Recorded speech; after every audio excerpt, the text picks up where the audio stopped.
Thanks. So first of all, it's a really great pleasure to be here, and thanks. Is it on? Yeah. You hear me? Yeah. So thanks to Anya and Maria for inviting me to be part of this. It's really brilliant to be here. I'm going to speak about the ongoing development of a semi-derelict wing of this building here, which is Callan Workhouse. It has been artist studios, or part of it has been artist studios for about 6 years, but for the past 3 years, actually maybe it was more like 8 years, and for the past 3 years we've been trying to reimagine the space as a shared facility for art design, research and community facilities. So I said I'm going to talk about slowed down development, art heritage and civic engagement, which is quite a lot to cover in 15 minutes. So I'm going to maybe talk about how those things converge at this building and this project. I'm also going to try and elaborate some of the political and historical context for why we're doing this work. So I hope you bear with me as I try to do that. And also just to say, this is 3 years of quite active work that's very intricate in terms of how we're negotiating the space and the development of it. So it's also just a snapshot that I'm going to be able to show you in this talk. So just first of all to say what the building is. This building was built in 1843, and at this time Ireland was part of the British Empire. Our elected representatives went to London, to Westminster, to represent Ireland, and many of them never came back. So in fact there were many people representing the Irish people who had never been to Ireland, or had only been to Ireland for very short periods of time.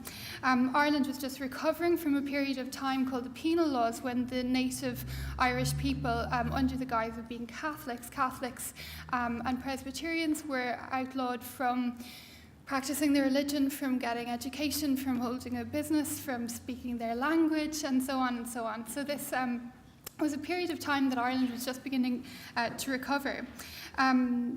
Ireland also had massive overpopulation at this time, and the government in Britain were trying to come to terms with how they would address the most vulnerable in society. There's real systematic stigmatization that came as part of this.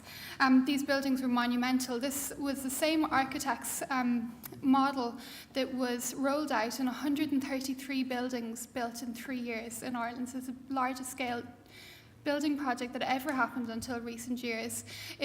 This one in Callan was designed to hold 600 people, which is about 1/10 of the population. And you can imagine, as most people were living in 1 or 2 room buildings with quite large families, the scale of it, first of all, was quite intimidating. In 1845, 2 years after our workhouse opened in Callan, the potato, which was the staple diet of the poorest people in Ireland, due to the impact of colonial agricultural policies and inequality, the crop failed.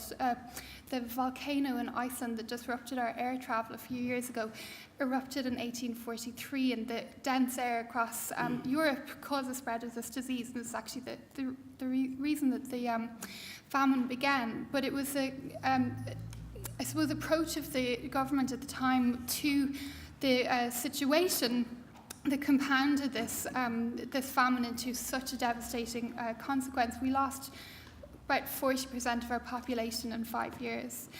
So the association with the potato famine and the workhouses was that obviously with this new event of mass poverty, people who had previously would never have dreamed of entering the workhouses were now entering the workhouses in their droves, and were massively perishing there because of disease. So in our area there were 7,000 people. Before the famine, 3,000 people were buried in the graveyard, so it's a massive catastrophic event in our history. And these buildings became compounded with this legacy and totally associated and are called famine workhouses, even though they're actually pre-famine workhouses. Since Ireland got independence in 1922, the building has had, and the site has had, varied other uses. I should just say that actually in this scale, it's the front right section of the H block is where we are. But the site now has our local fire station, it has social housing, it has sheltered housing for the elderly. It also has a community where adults with a disability are supported to live in an inclusive way. It's called Camp Hill. It's an international movement, and there's one of those communities in the workhouse. So we consider this to be now a civic cluster. And for the last 8 years, artist studios have been in this one particular part of the the building. But as studio spaces kind of ebb and flow, we realised in 2012 that we had an opportunity to reimagine the space. Since Camp Hill bought the workhouse in 2000, there's always been an effort to try and understand how to accommodate a 21st century way of living in this building.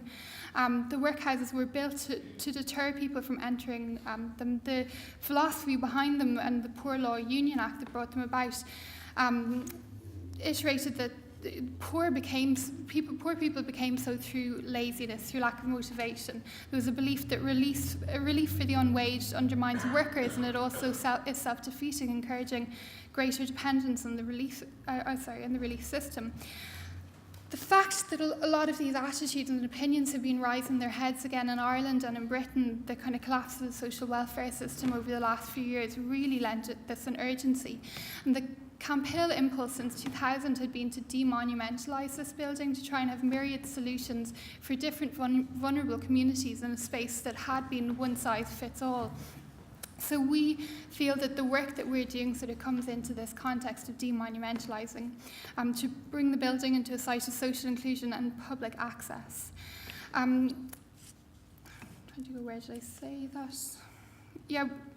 I suppose the approach that we've had to developing this building has been to slow it down, and I'll talk a little bit about development in Ireland and why we want to slow it down, but I think we've been very conscious of the idea of participation. We want our local community to be involved in the redevelopment of this building, to attend events, to have their say, to feel like they're invested and part of the process. At the same time, it's been very much led by us as custodians of the building, so it's not a sort of, we can decide all together what this space is going to be. There's very much an agenda, and there's very much a sort of, we have an idea of what we want this place to be and why we want that to happen. So in terms of participation, we've tried to do it in lots of different ways that bring people into conversation, but it's not necessarily about consensus. So we're not necessarily trying to get everyone to come on board with our idea, but more to sort of challenge our ideas and for us to have to justify that then in terms of our community. Callan is actually a place with a very rich network of community and rural development and artistic networks. There's the Camp Hill community who've been in Callan for 15 years. There's also L'Arche, which is quite similar for adults with a disability who live in an inclusive way in the town. But in 1999, KCAT, which is a Kilkenny Collective for Artistic Talent, was founded in the town. It's an inclusive art and study centre, and there people who have a disability who have a studio are not treated as if they're in therapy or care, but as professional artists who get studio support. And this has been a really, the radical model of inclusion that KCAT brings about has been a real sort of defining force for how artistic practice has developed in Callan. This picture here shows a project that happened this year called Bridge Street Will Be, which was a theatre and architecture project looking at a derelict street in the centre of the town. I'm not going to speak in any detail about it now because I want to get to talking about the workhouse, but if there's any questions about that, I'd love to talk about it more. But from the beginning of KCAT, there's been the kind of surgence of artistic activity. There's a town festival. There is 5 arts organisations operating in a town with 2,000 people. We joke that we're the town with the most curators per capita in Ireland. And there's a notable number of artists and curators who are moving here. At the same time, until Bridge Street was repainted, it hasn't really been visible on the street. In fact, the town is historically underprivileged. It's not particularly pretty. There's huge employment.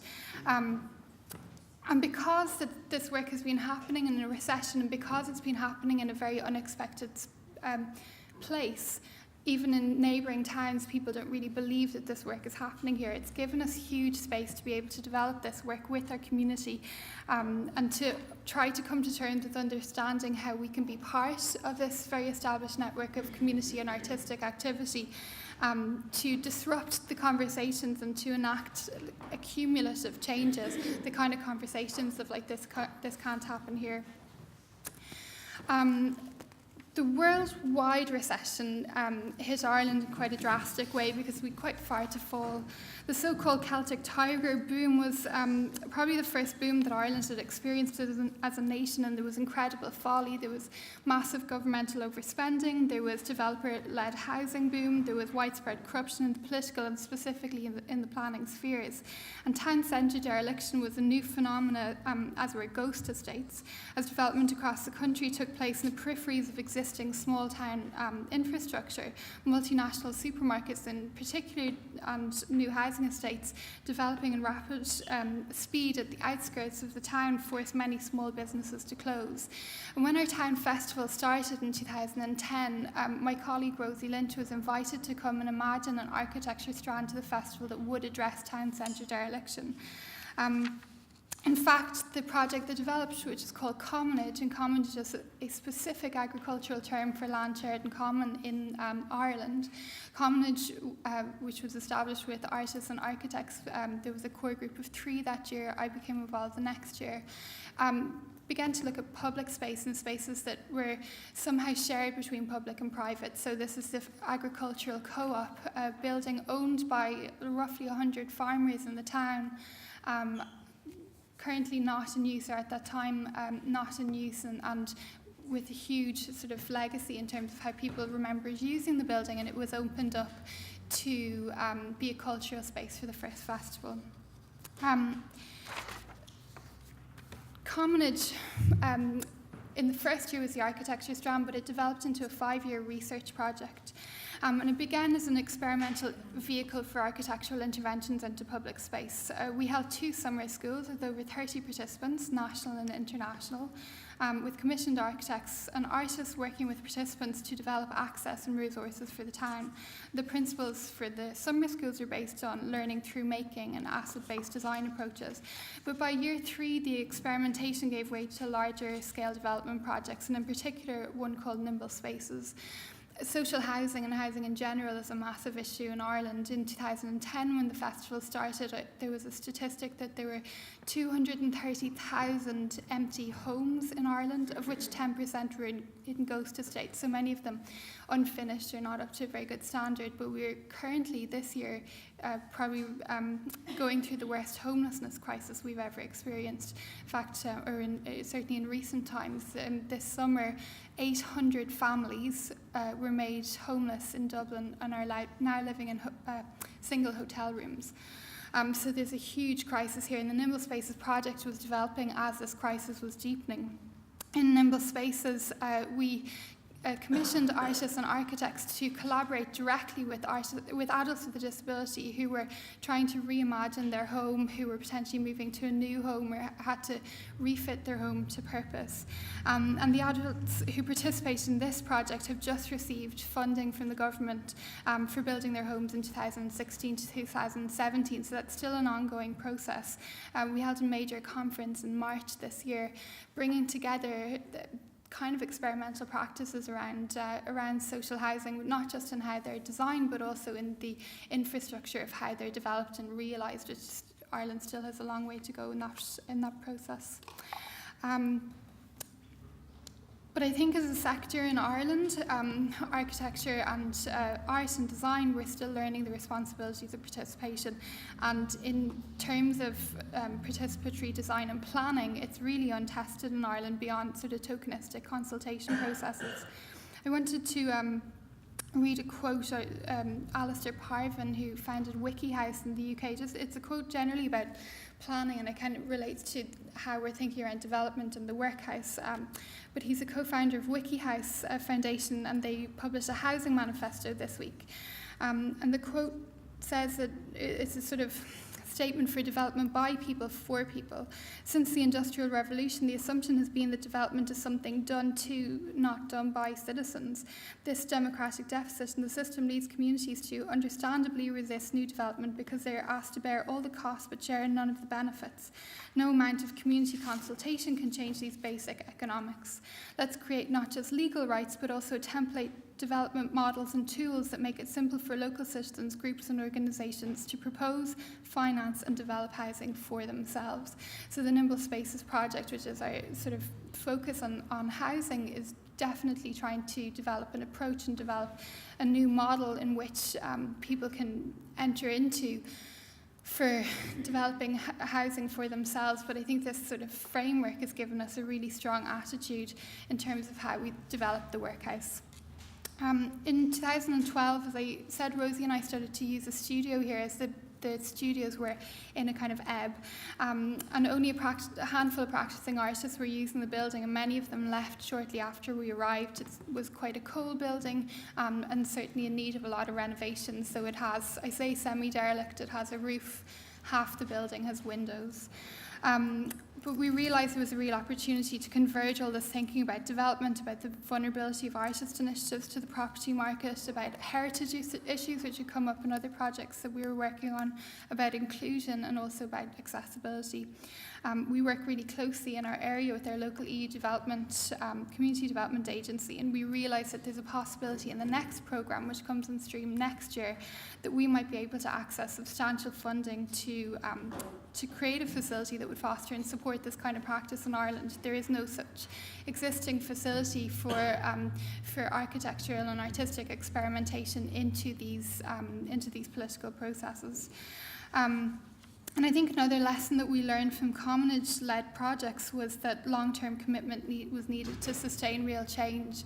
Commonage, as I say, it was a 5-year research project, 2010 to 2014, and so it came to an end last year, and this project was developing in parallel to the commonage-led projects, but it was certainly, we understood not just to sustain the project, but to sustain ourselves and our own practice, that it was necessary to create those conditions for ourselves. And also the network, as I said, the established rural and community network that's in Callan, in order to legitimise ourselves within this network, we needed to have sort of facilities and organisational structures, and so this is in part our response.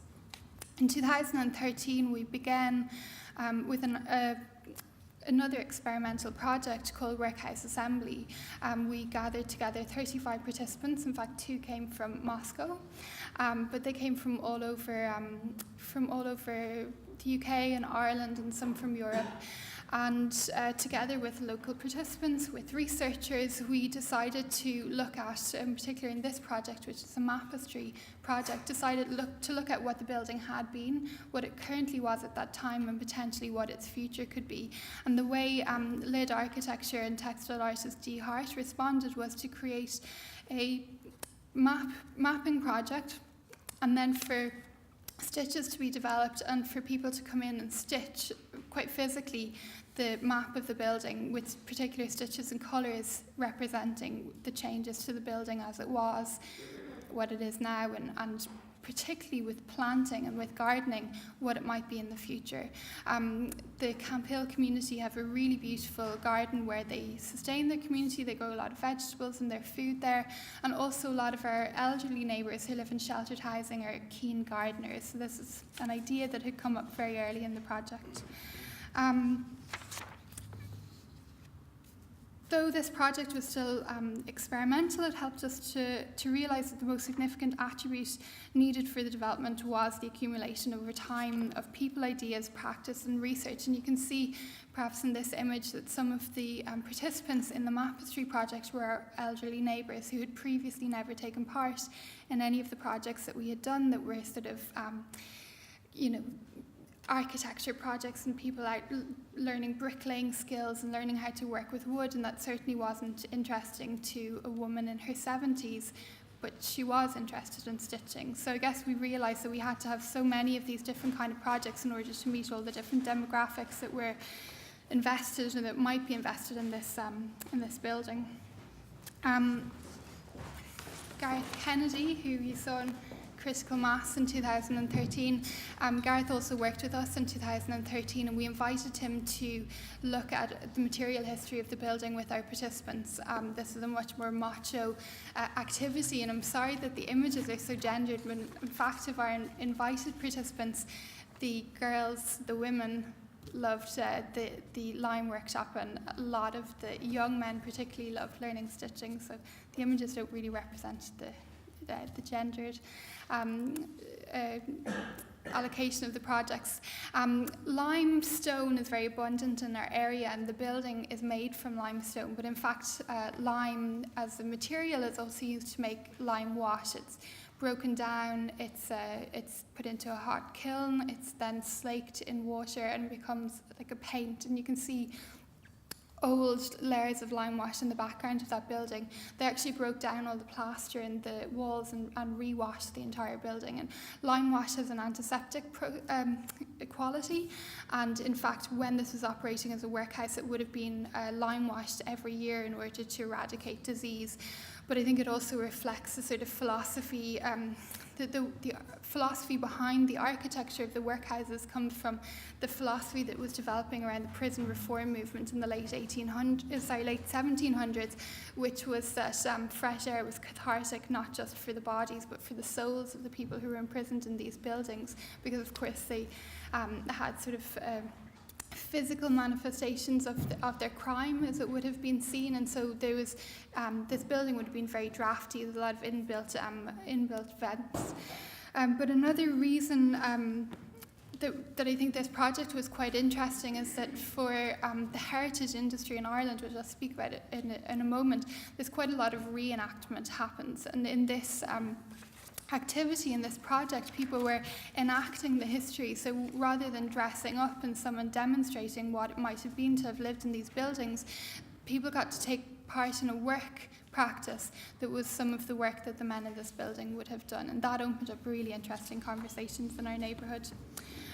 There was also a research strand looking for people who wanted to enter into the history just through conversation. There was all these kind of provocative questions that came up through discussions, like who was the penny man, who were Adam and Eve. Treasure Island was a nickname for the area in the 1950s when these kids had a game that went on for about 3 years. Every summer they returned to it. It was called Treasure Island. The penny man was in fact a man who would call to the gates of the workhouse to collect dead bodies, and he would get a penny per body, and he would bring it 2 miles on horse and cart to the local to the famine graveyard. So all these sort of troubled histories, but also the layers of histories and the layers of usage of the building were able to come up through these conversations. Just to speak a little bit about Ireland and heritage and commemoration, we're currently in what's called the decade of commemorations, 100 years after a series of events, quite violent political events and war that led to Irish independence, or some level of Irish independence in 1922. Okay. Just to comment on the meeting waters of heritage and art, heritage is often used, and particularly in Ireland, to define nationhood, culture and power, giving it quite a socio-political function. But it's also often seen as an adjunct to tourism and viewed more as an economic resource to be exploited. It's a vital part of our identity, but in fact the heritage that we adhere to has been constructed quite carefully by both our new nation and by the kind of economic drivers of tourism over the last 100 years. So there's still a huge amount to be explored in the plural identities within Ireland. We're still a very young state. We're less than 100 years old, because actually we only left the Commonwealth in 1949, so we're going to celebrate in 2022 as if we're a country that's 100 years old. In fact, there's a lot of nuances to be picked out there. And that's kind of where we're at the moment, is deeper research processes in terms of commission projects. I'll just speak about this project. There's 2 others that I was going to, but I think I'm running out of time.